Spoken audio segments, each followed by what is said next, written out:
WGVE 88.7 FM Gary's heartbeat. Your station, your fade.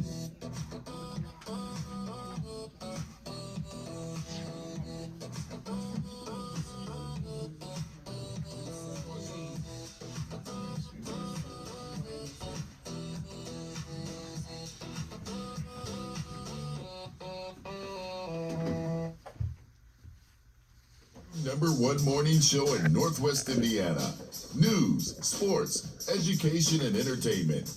Wake up, GI, with Jeffrey Smith.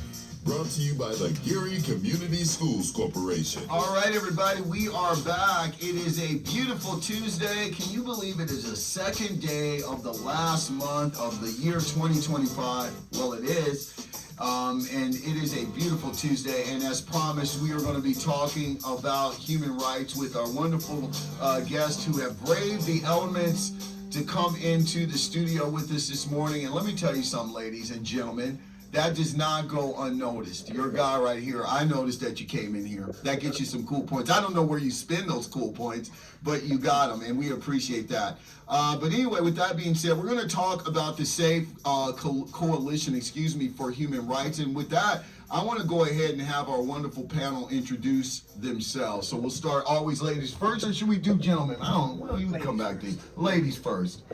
Hi, I'm Erin Overly Graham. I am the Marketing and Outreach Lead for SAFE CHR. All right. Good morning, everyone. Thank you so much for having us on this show. I really appreciate it. Yes. My name is Dr. Kalyani Gopal. I'm a clinical psychologist working in the area for the past 35 years. Oh, absolutely. I'm looking forward to talking to you, and then, of course, the distinguished gentleman over here. I'm Reverend Charles Striedelmeyer. I'm on the board for SAFE CHR.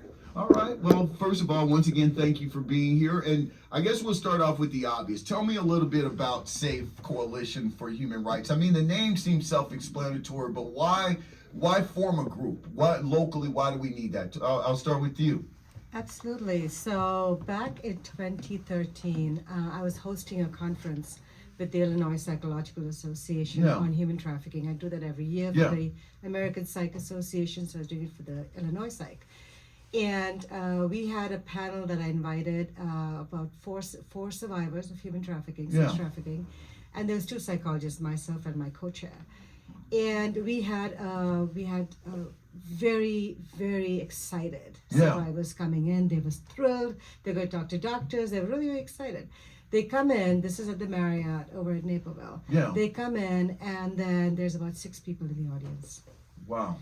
Across the room at the Marriott, there was a huge football happening. Football moms, soccer moms, just very, very active. Yeah. And there was all this noise and excitement, and here these ladies are sitting there with 6 people in the audience. They were devastated. I could imagine. Devastated. I could imagine. This is like secondary victimization. Like, I've been victimized. You're doing this to me all over again. So that day we took them for lunch. Yes. And we said, you know what, today not many people heard you. Yeah. Pastor Charles has heard the story a million times. Right. And today not many people have heard you, but come next year, the whole world is going to hear you. And so, of course, you make a promise, you have to keep that promise, especially to survivors. Absolutely. Right? You can't let them down twice, 30 times. Exactly. That'd be the 4th or 5th time. And so we then, my friend and I, we went to all the nonprofits in Illinois, I won't even mention names, and Indiana. Yeah. And we said, hey, you know, we are private, we are doctors, we're private practice, we don't know anything about the nonprofit world. Can you help us? Yeah. Become a fiscal sponsor that'll take care of our taxes, and we can host. I like your way of thinking. Yeah, we're happy to host. And so we got, well, you know what, doctor, what's in it for us? What do we get? Right. So my friend and I were going, well, I feel labor trafficked at this point. You know, what's in it for you? I mean, seriously, this is about survivors. I like your style already. Yeah, this is about survivors, not about you. And so we were totally dejected. Yeah. Went to the Attorney General's office. She said, you know what, I work for DCS. Let's just go in the building out there, 6 floors down. We have the AG's office. Went over there, met with the AG's office, and they said, what name do you want to give your organization? We can do it right now. Wow. We're like, okay. We came up with the name Safe Coalition for Human Rights on the They spot. they formed it right for there. us. Right there. Nice. Yeah, they were very wonderful. Yeah. Because we were like we were desperate. We were Yeah. like, what do we do? And so we came up with the name Safe Coalition for Human Rights, basically saying it's a coalition of survivors and Yeah. doctors and those community advocates who Yeah. come together to serve a common purpose. So SAFE stands for sex trafficking, Yeah. awareness, freedom, and empowerment. So, Now let me kind of full transparency, because it was a number of years ago in one of my other shows, and a gentleman from law enforcement had brought the idea of talking about human trafficking, and I'll be honest with you, I consider myself, well, I'm a news junkie and things like that, so I consider myself very much in the know, but I didn't really know too much about human trafficking, right? Because when you think about it, or it's different names. I know I've talked to some European people. You would hear the term white slavery and all different kinds of things throughout the world. And I'm like, wow, this is something that's out there. It's always going to go on. Let me tell you something. I had this guy on my show, and this might have been 8 years ago. And he came, and he was off duty or whatever. And, this was a conversation. But when he brought the data, and he told me about, for instance, US 30, the mall area, the Walmart parking lot, and the ages of some of the people being picked up. And he actually went into it and described some of the methods and some of those things. I came away, and this was maybe 8, 9 years ago, absolutely in tune and sensitive to the topic of sex trafficking and human trafficking. Because for most of us, I think, when we hear about it on the news, or a lot of times even in our local newspapers, when there's this teenager that has been missing for a while, we kind of assume, I don't have any children and things like that, you just assume that a teenager got away, being a teenager, doing teenager stuff. But then once you get the opportunity to have conversations like I know we're going to have today, and you realize that there is an intricate network of the people that are out here to do bad things, that it's almost scary. I mean, once you learn that kind of information, every young person that you see, you want to hold them close and possibly not even let them out the house, I've said, because there are just so many elaborate schemes out here, so many different ways. And then when you sprinkle in the modern technology of the fact that, dating myself once again, I'm coming up, and your parents, I think I was pushing it the limit. I had my own phone line in my room, and I would get upset if my parents would come in and check, who are you talking to, that kind of stuff. But I think about what parents have to go through now.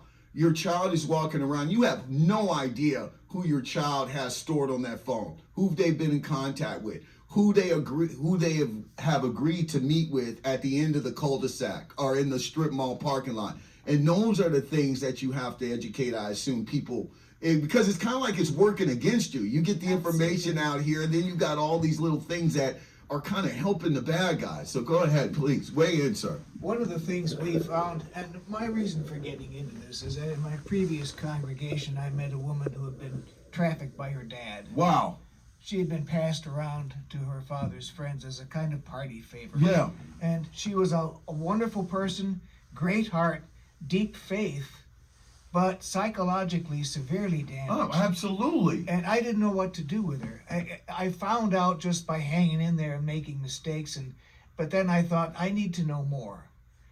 So I started up a little organization to try to do some Can We Talk? Right. And then I needed somebody who would be clinical director in case things got out of hand. So I approached Dr. Gopal. Yeah. And that's how I met her. And what we find is that so many of the women we deal with are local people who are trafficked by boyfriends, by parents in Yes. some cases. They don't even always know that they're being trafficked. No. That's how clever these manipulative Yeah. people are. They can have you feeling you're doing somebody a favor, Right. when in fact you're being trafficked for money. Yeah. Let me ask you, and I'm not going to turn this into some kind of metaphysical or ethereal, spiritual kind of conversation, even though it is that time of the year. But, I while I've got you here, Pastor, if you don't mind, I think about people who do what you do for a day job. And, when you kind of involve yourself in this, and when you're out here helping, you come across these things, how do you personally keep your faith in humanity? Because when you get under the skin, or when you get into the tall grass of this human trafficking, and you went right there. You talked about a lot of times their parents, their family members involved. And if you're a kid and you're born into a situation in which your guardians are directing you like this, you might not even know it's right or wrong at a certain point until maybe somebody from the outside says, hey, what are you doing? Or why are you doing this? And you know, because your parents are directing. But how do you keep optimistic? I'm just asking you, I guess, a personal question when you sometimes see some of this horrible stuff that we human beings do. I would say three things. The first is I see the goodness in these women, the strength in these women, that they have been through so much and are still striving to have good lives and pulling it off. The second thing is the people I work with. These are inspirational people to me because nobody gets paid very much for this, and some people don't get paid at all. Right. We're doing this because it's important for us to do. Partly we need to have something to do with our rage, at least in my case. And the third thing is you have to have a prayer life. You have to be hooked into the source of all goodness. Otherwise, you can be overwhelmed by it. That's what I would assume.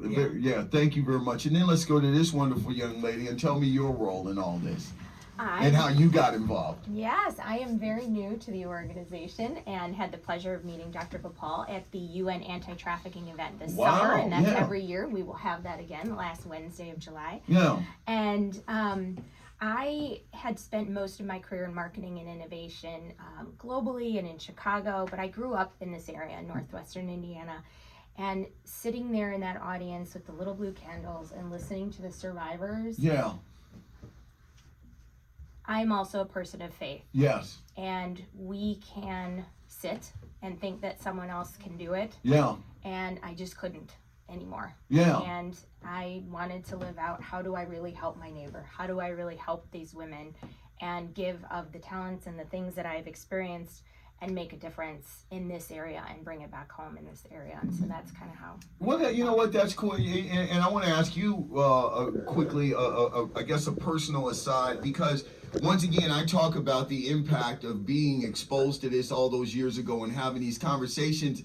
And, you know, as you just got through talking about your wheelhouse, your business expertise, I think what it would be like as a woman with this newfound information, and then you're in such a corporate situation, you know, marketing strategy where you're traveling around, you find yourself in airports, you are in these situations that could possibly lend itself to you even becoming a victim of that. Does it affect you? Was it overwhelming when you first started to get all this data coming in? Because it would affect me. It absolutely does. And I think when the blinders come off, and I've seen Dr. Gopal in so many training sessions with our medical professionals across the county, it just kind of lights the carpet on fire and takes the blinders off and is like, this is a problem hiding directly in plain sight. In plain sight. We experience it every day. Restaurants, hotels, lobbies, anywhere you go. And when you have the information, you're more empowered to then say, oh my gosh, does someone need help? You're more in tune, like you said, and just aware of, does someone need help? I just need to be dialed in and paying attention. And you can actually help rescue someone. Amazing stuff. So let's go back to you, Doc. What do we do? I mean, is it, you know, it's not just enough. Obviously, awareness and information is key. It really is. But tell us about the 21st century. We are right now at the halfway mark. Can you believe it? 2026 is right around the horizon. So we're already 25 years into the 21st century. Technology is king. It's not even something we think about anymore. It's like another appendage. Kids, adults have a thing attached to their right or left hand. It's called a phone. It's how we communicate. It's how we get all our information, all that kind of stuff. How can you get this message out with such a predominant factor out here that's really working against you in so many ways? I think it's an uphill battle. It's a constant uphill battle. And the biggest issue for me is our kids on their devices. Oh my God. And so social media has just taken over, as we all know. The biggest problem I face is the fact that we have over 400, 500 apps out there that kids have access to. They're locked. They can be hidden. Their parents don't even know they're on these apps. They could say they're doing their homework, but on one screen is homework, the other screen is something completely different. Yes. And the mom or dad walk in and they say, oh wow, my kid's working really hard because all they see is their homework. Right. Moment mom and dad walk out, they're back on the app. Yes. And so the biggest part I think is communication. Yeah. Unless we learn to talk to our kids at a very young age and openly, because we can't be secret. We can't say, well, we don't want to talk about these things. Right. We don't discuss these things in the house. We cannot have those conversations. We have to have conversations where we say, look, this is the world that we're growing up in. Yeah. Our children are growing up in. We weren't exposed, at least I wasn't. I wasn't. But the next generation, my daughter's generation, her kids' generation, they're definitely exposed. And so we have to be able to say, it doesn't matter if you're a boy or a girl. No, it doesn't. It doesn't matter whether you're trans or not trans. Right. Although if you're trans, you're at higher risk. Yeah. Much, much higher risk. But whatever your gender preference or whatever your sexual orientation, you absolutely have to be focused on communicating with children 3 things. One, there's no conversation that we cannot have at this house. No. Nothing's off limits. Nothing's off limits. No. You can tell me anything, and I promise not to judge you. Yeah. And the third thing is, no matter how bad it seems, we are here to protect you. Right. Right. At all costs. No matter how bad what you think you've done, or what pictures you've sent, or what communication you've had, we are here for you as a family. And we need to give that message to our kids from a very young age. They actually believe us. Right. You can't tell them when they're 15 years old and punish them from the time they're little. Right. So you have to start young and tell our kids. And even if you start late, for example, because you're busy working, our parents are too busy to really spend time at home with their kids and really have conversations. Check in on your kid. I agree. Hey, I love you. How you doing? How's this girlfriend? How's that working out? Right. And have conversations. Even if you get one-word responses, you're getting a response. Yeah. Yeah. The point is that they care. That they know you care, and you're communicating. And tell them about, expose them to what's happening on the internet. Expose them that, hey, this is what happened to so-and-so's child, even though it may or may not have happened. Right, but right. this is what's happened. But I want you to know that if something happens to you that way, we will not be ashamed. We will not reject you. See, that's what we will not let you leave the house. Now, this is what I wanted to ask you. I want to put my little dime store psychology hat on. I was a psychology major in undergrad. It's a whole thing. Don't worry about it. But I wanted to ask you because there seems that as if there's a third variable out here, and that is that there are people, men and women, who have been abused and victims of human trafficking. They are such valuable assets to give us information, inside information, how the intel works, where they got picked up, maybe even as a forced testimonials to some of the other people. Yet, it's also something that's still stigmatized. And so I want to ask you as a psychologist about the heavy lifting, because you want to go out here and obviously prevent it, but these people sharing their story, something very traumatic. For some, it might have been a situation where they kind of felt they were being loved. They really didn't know the abuse was going on to the degree it was. And then there's some people that are just straight out abused and are in painful situations from the start. To get those people to talk about it is invaluable to stopping this. But how do you go out here and do that and help them feel comfortable that that they have value, that they're not to be discarded, they're not used up and worthless, and have them go to a place that's so horrible in order to help others? How do you do that? So we have women in different levels of healing. Yeah. If you're at your beginning level of healing, even your middle, we say no. Right. You're not going to go out there. You're not ready. You're not ready.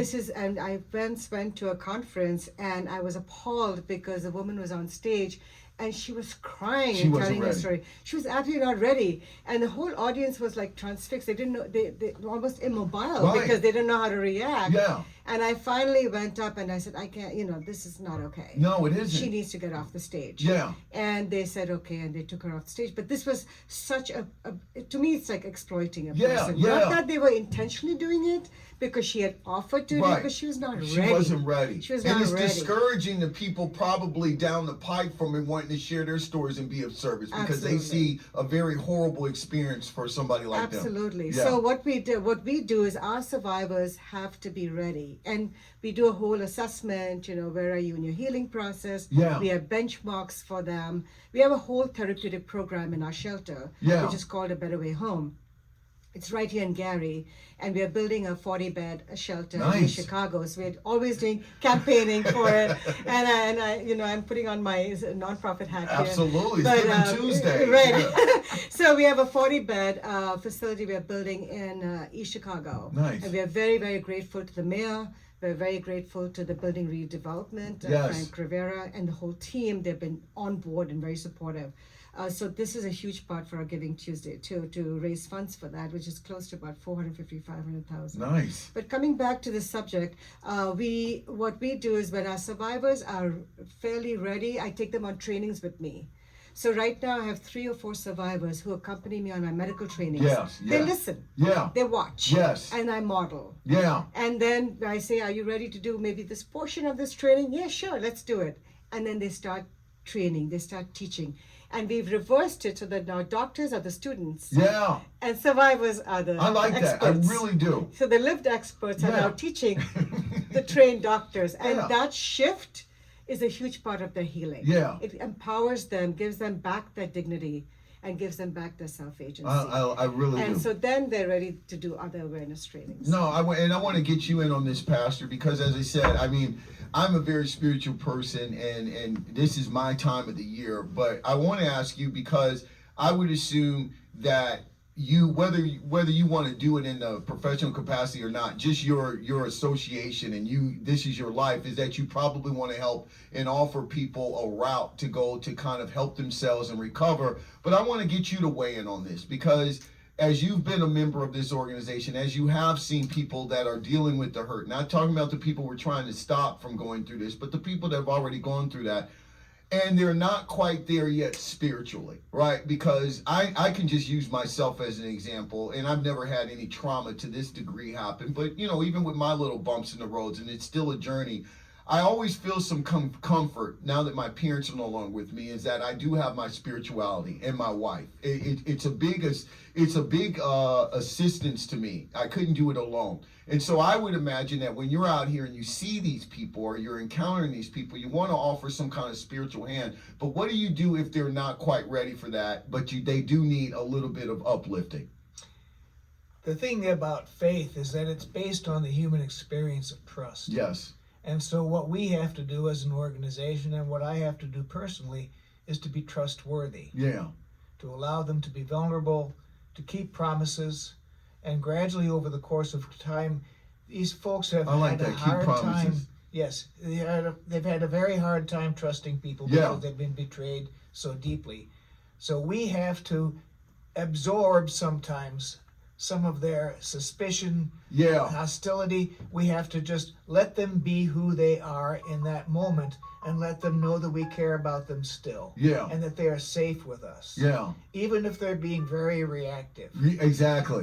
We've had to ask some people to leave because we cannot handle untreated mental illness. I get you. So Absolutely. we had a couple people who were bipolar. Yeah. And they were creating so many It becomes disruptions. counterproductive. That's right. So Yeah. we said, please, we can't help you, but go get help and then come back. Then come back. And one of them did. Nice. And we were able to help her. And that was, for me, quite a moment because she trusted us enough to come back. She came back. That's a testament to you all. Well, I think it was. I Yeah. think that they felt that there was something there for them. And some of our people just And they aren't. understood that they weren't ready, because a lot of us, and myself included, we live in a very reactive society, social media, all that. A person could take that as an affront of why they don't want to mess with this anyway. And they could have packed their toys and packed their emotions and gone home and never have come back and gotten help. But something happened that resonated with them, that they got the message that I need to get me together in order for this to work. And I do believe there was a trust there, because I know even when I was a freshman in college, they told us that if you guys leave college, you're never coming back, because it's very easy to walk away from something. It's very hard to kind of do a little introspection and come back and be open to it again. So I think that's a big testament to you. Well, it was a great experience for us Yeah. because we don't have success with. Well, it depends on what you mean by success. Yeah. Some people, as I say, just aren't quite ready yet. Yeah. But they haven't. They know we're there, Yeah. and they know that we can see through to a better future. Yes. And so, yes, they get something out of being with us, even if they don't always necessarily go as far as we hope they can. I like it. Let's talk to this young lady. Tell me about some of your experiences and some of the things that you've had. Because you don't come from the medical side, you don't come from, kind of the faith side, but you do incorporate all those things into your person, we've learned. So tell me about kind of how you interact with this and what do you do for them? What do you do for this organization? Well, it is Giving Tuesday. It's Giving Tuesday. There you go. I knew it. This is why I like her. She's the bag lady. She's the money lady. And so, again, it's finding the points of intersection where I can be of help. Yeah. And so the women have very real needs, and they are such lovely people with names and stories and bright futures. Absolutely. When they take this path to self kind of rediscovery. Yeah. And so one of the ways that we're helping on Giving Tuesday is we're taking advantage of this day and really just promoting the house and the needs every day, the youth and the women. If you think about what you need every day waking up, you need clean bedding and clean sheets and a fresh towel, and you need toilet paper and toothpaste. But then they're also rebuilding their lives and rebuilding their sense of self-confidence, and they need things to make them feel pretty. They need lotions and perfumes and hair products and things that help them present themselves, make them want to get out of bed, make them want to try again. Yeah. Every single day is such a struggle. You're struggling with emotions, you're struggling with the psychology of it all, of past it hitting all over again. And so helping them with these little things can help them put their best foot forward, fresh clothes, things for a job interview, new shoes, things for the children. Hobby stuff. Transportation. There's just so many needs. And so that's kind of where I come into play, is just helping the organization find caring people who are hearing this with new ears, hearing the need, hearing that it's our neighbors. We'd love to have mechanics help us with the car repairs. Absolutely. House repairs. Yeah. We have so many needs. We have a snow that needs to be plowed. I like it. Look, she's thinking around ahead. I like that. No, but to your point, and I remember this, I'm sure you can appreciate this, Doc, is I remember a classmate of mine back when I was in school. This was a psychology little exercise, and I've always used it as kind of like a barometer to kind of help understand human beings. And so what this was an exercise, and I'm probably roughly paraphrasing it, but it was the equivalent of a homeless person and then a person who was incarcerated. Both these people were stripped down to their bare selves. And the process was to watch a human being rebuild itself. And it started off with the toothbrush. You give somebody that toothbrush, the homeless person, the person who was incarcerated, and they held on to it. They, whenever there was an assignment, they put it in a special place. They kept it. They knew where it was. And then they started to expand their repertoire, and they started to have more stuff. And it was equating that possessions and acquiring of stuff with their self-confidence. You know what I'm saying? As they started to get their own clothes, and they had little rooms set up. You saw homeless people in this kind of experiment would have little sections set up that they would keep some of their most prized possessions. So I do get the idea about building people back up. It does start like that, I would assume. It does. And Pull the mic closer. And food is also so important. Yes. So when they come in, they don't have food stamps, they have nothing on them. They come with a little bag of their most precious belongings. All they have in the world. When they leave with 2 coffins. So we have to load up their cars. So we always have need for transportation. We need money, gas money for the women. I need money, for example, for repairs for the cars. One of our ladies who stays with us, she has 3 kids. The kids go to school, local school. She used to drive them to their school, or because it was in a different city. And so now her car broke down. And so she can't take her kids anywhere. She can't go to school herself. She's also enrolled in school. So she can't go to school. Luckily, they allowed her to do it at home. But a car repairs are expensive. Of course they are. And so we need someone who's a mechanic who will help us. You know, things like that is Yeah, what we need. yeah. We'd love in-kind Of course. donations. Of course. A lot. And you all are set up and since it is Giving Tuesday, you all are set up as a 501c3. And so I would assume even in-kind situations could be contributed or considered as donations in certain instances, correct? So Absolutely. if as you said, if a professional mechanic just let's say wanted to do a couple of oil changes to make sure that the trucks or the vehicles are winter ready, right. there is a way to itemize that possibly and get some value for it going forward into the new year. Absolutely, you know, snow. Yes, snow. yes. I mean, I'm not a car person, but these I'll are help things you out, that Doc. but these are things they all need. Yeah. We also have house repairs. You Yeah. know, the bed can break. Oh, absolutely. So we have little kids who jump on the bed Oh, yeah. sometimes, and they will Yeah. break the bed. So we have we need a maintenance person who'll come in and say, "Hey, we'll help you out," Yeah. and not charge us an arm and a leg. Yeah, I like that. And so let me ask you, Doc, as we're moving forward with this, because this is a very serious subject. As I said, I got turned on to it by law enforcement about 8, 9, 10 years ago.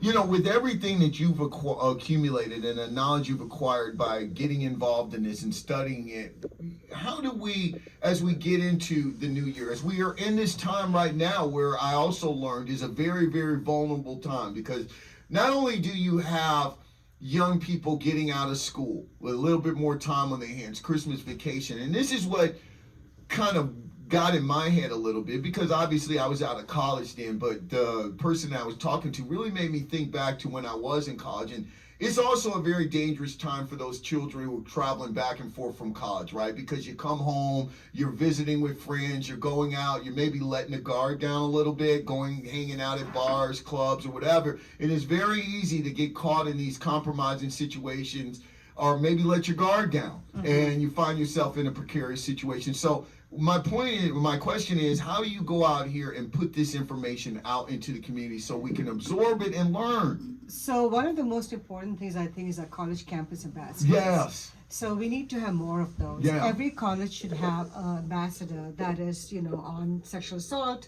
rape, and so forth. That's most common in colleges. Absolutely. And during these parties, there's a lot of drugs going around, as yeah. you know. And so one of the I just heard biggest- about it. You probably know a lot more than I ever will. And so one of the biggest issues we have is date rape. Yeah. And we also have girls and boys going to parties saying, you know, it's boring at home. It's Indiana. Yeah. We don't have very much going on Yeah. here. And so in our parties, what's happening, and we have several cases that have come to our clinic, for example, where these women have gone to a party or a guy, and then they have been left there with someone else. Yeah. And then they get raped by 2 or 3 other people. Right. And then that is part of human trafficking. Yeah. Because they're looking for these young college girls. Absolutely. They're on Snapchat, they're on Instagram, Yeah. they're on all these other apps. And when they're on these, they're making friends through them, and they're connecting through these groups. Yeah. And they're going to complete strangers' houses. Yeah. So one of the biggest things I can say to your group or to your audience is please do not go to a stranger's home. No. If you know that person and they're having a party, you can go. Yeah. But also make sure that while you're there, your drink is always with you. Oh, absolutely. That you always are aware of your surroundings. That you know your tolerance limits. Yeah. That you don't have to fit in with the Jonases. You don't have to Yes. fit in with anybody. Right. The only person you need to fit in is you. Yeah. And because you have to live with you for the rest of your life. Absolutely. Not with these other people. They're passing, you know, passing ships. Passing in the night. Passing in the night. Yeah. And so make sure that you stay connected with yourself and have a safe person with you or a phone that you can call. I like that. And if you're a young child, call your parent and have your parent call you and say, you know what, you're breaking all our rules, Yeah. you're grounded, I'm Yeah. going to come get you.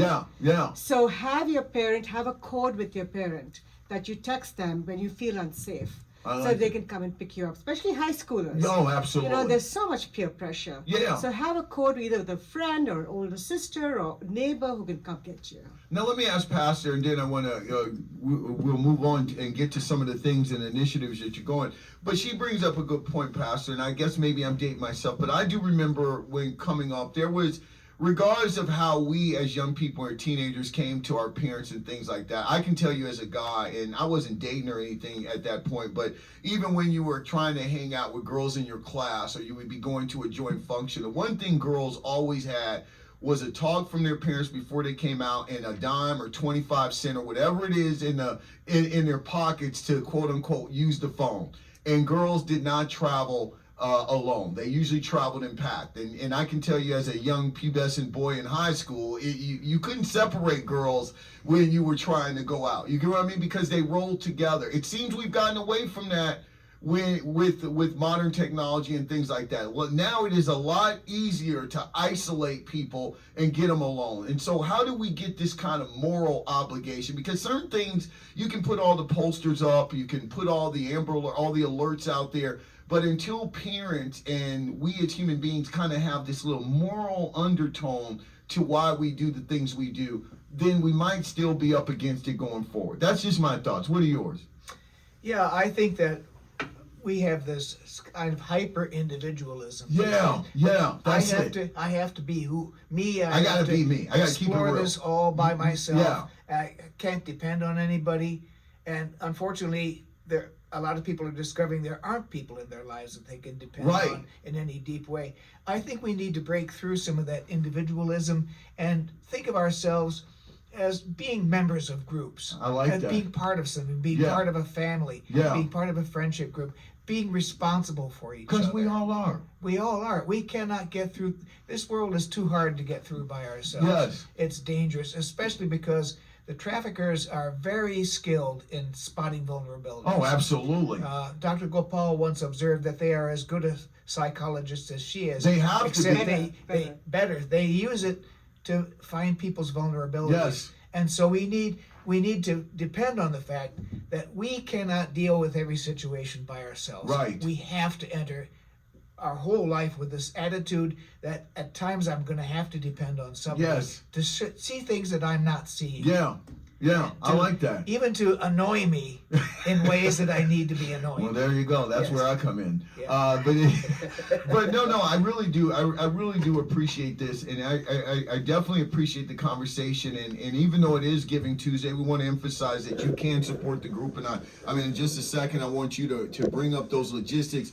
But I also want to emphasize the importance, because as I'm thinking in my mind's eye, it was around this time 8 or 9, 10 years ago when the person did come on my show. It was around the holidays where people are out, kids are running, teenagers are running, college kids are home, and they're shooting to the mall for a minute to go pick up last minute gifts, and they're going to meet their friends over at the TGI Friday. I know I'm going to date myself, for some store or whatever, and they're in the parking lot now.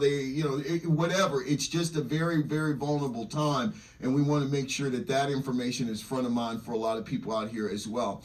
But if you can, give me some logistical information as well as some other things that I might have missed. I want you all to get it all out right now. You go ahead, please. All right. Well, we encourage you, all the listeners, thank you so much, Jeffrey. This was such a wonderful conversation. I appreciate it. Thank you. And we encourage everyone to go to safechr.org, the website, and there's lots of ways to give and to just learn more and just be involved in this tender space, in this conversation, and just learn more. And we encourage you to follow us on Instagram as well as Facebook. And so there's lots of ways to give with this Giving Tuesday and the housing and the different things that we mentioned. Yeah.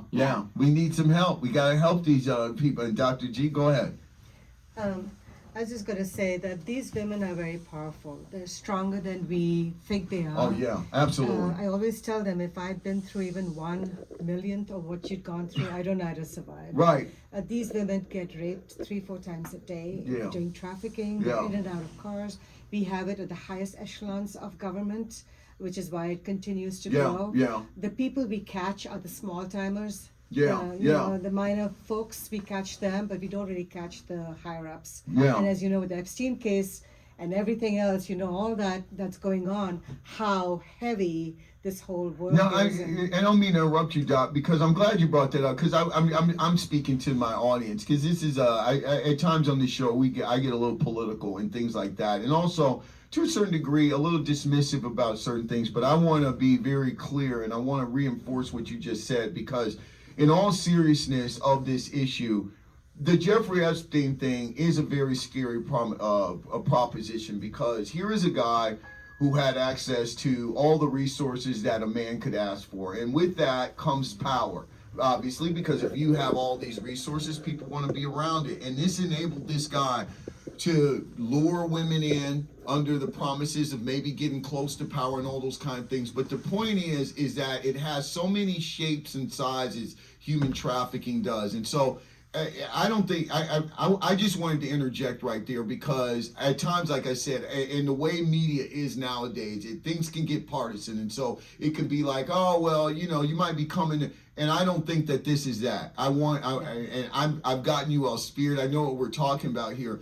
This isn't about one political party or anything. This is about a horrible, horrible thing that happened from very powerful people. So you are absolutely right. It does extend from some of the highest reaches in our societies all the way down to the street corner. We see it there. We see homeless people with lack of resources getting exploited. So I'm glad. I just wanted to kind of piggyback on that, because I always say that human trafficking is equal opportunity. Equal opportunity. Yes, it is. But I really wanted to chime in on that. But go ahead, please finish. No. So the reason why I want to really emphasize the fact that survivors are, we call them survivors, but I think of them more as thrivers. People who have come from the darkest regions of human sort of degradation to a position of power. These are women also, by the way, who are judges, who are PhDs, who are MDs. The other day I was doing a training, and one of the ladies came up to me. She said, I was trafficked. Wow. And she's a medical doctor at this point. An MD. An MD. Yeah. So, people come in and they you won't be able to know just by looking at them that they've been trafficked. Right. Another thing too is that human trafficking victims will never say that they were trafficked. No. They don't know they're being trafficked. Right. They think they're doing favors for people and helping out. They're just being kind and generous. Yeah. Also, they're trying to keep their boyfriend. Of course. So in the process of trying to keep your boyfriend, sometimes you do certain things. Yeah. And in the process, the deeper and deeper you get into it, the harder it is to come out of it. Yeah. So I tell women that the moment you feel like something is uncomfortable, and this is for all your audience, the moment you feel something doesn't feel right, doesn't feel comfortable, get out as fast as you can. Now, let me ask you this, Doc, real quick, for somebody that is listening, because I know Pastor brought this up earlier. And if you are a young person, nowadays we have to include boys in this, but if you are a minor and you feel that you have been in situations that are making you very uncomfortable, you feel they're wrong, but an authority figure is involved, what are the first steps? Because it's easy for me to sit over here and ask you those questions and walk us through it. But if I'm sitting there and there's a person that, in my mind at least, is providing food, shelter, clothing, and the least of which I just have to go and hang out with them every so often, a couple of times a week, then am I being ungrateful? Those things will come into a young person's head. Absolutely. What should you do if you're in that situation? If you feel that this feels uncomfortable, in your gut this doesn't feel right. Yeah. Reach out to a person you trust. Yeah. Because there's always somebody in this world that you feel you can talk to. Okay. And if there's someone you can't feel you talk to, go to a source that you can. For example, organizations like ours. Yeah. You reach out to us. All our numbers are all over, easy to find. And if it's St. Jude's, it's Safe CHR, it's Haven House. You take anonymous calls? You take anonymous calls. We all do. So reach out to 219 Network. It'll give you a number you can call. Yeah. There's a suicide prevention, 988. Please call that number. Yes. There are numbers out there you can call. And I think every family should have a set of numbers. Absolutely, yes. With hotline numbers that they can call. Yeah. And we actually have one of our magnets, I think, with that, where you can on call. The fridge. On the fridge. Yes. So your child doesn't have to necessarily talk to you. They can talk to they can call one of those numbers. They're anonymous. Yeah. But someone will be out there to help you. Yes. And talk you through. We had a case, and I don't know how much time you have. No, we got time. We had a case where we had a young boy who was about 14 years old. Okay. This happens a lot. I've seen more boys than I've seen girls, I believe actually. it. And so we had this 14-year-old boy come in. He brought by his mother suicide.